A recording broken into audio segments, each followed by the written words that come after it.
I've been very fortunate to be able to serve the church, and I feel blessed by God that I have lived this long so that I can recall some of the things that happened during that period.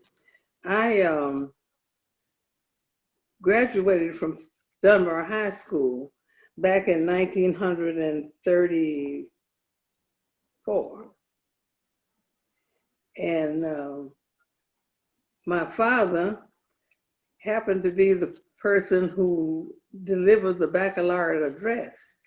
And that person was selected depending upon if there had to be a young lady in the class who had a high average. And I happened to, thank the Lord, have the highest average in our class that year. And so my father preached our baccalaureate address, and therefore it was held at St. Paul Church.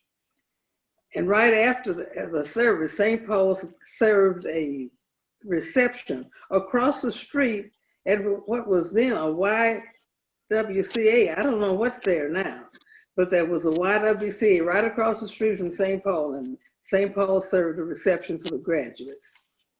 My father made a move, and that was one of the things that young women like me did not like about their fathers being a minister, because they had to be moving all the time.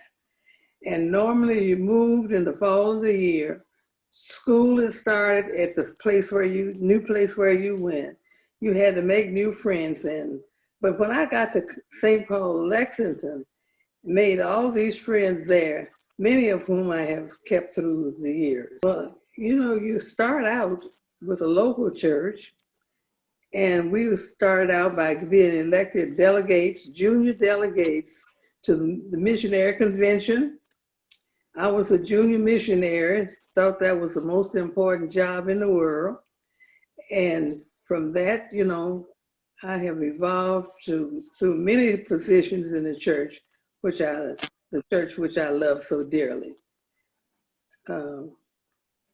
When we left Lexington, my father was moved to Nashville, Tennessee, and that was another experience. I suppose the most inspiring thing which has occurred in my life has been my association with the African Methodist Episcopal Church, because you make friends and you keep them forever. I recall on one occasion, Bishop Reverend Cassius Ransom came to our house, and in those days you couldn't stay in hotels, so the bishop had spent the night.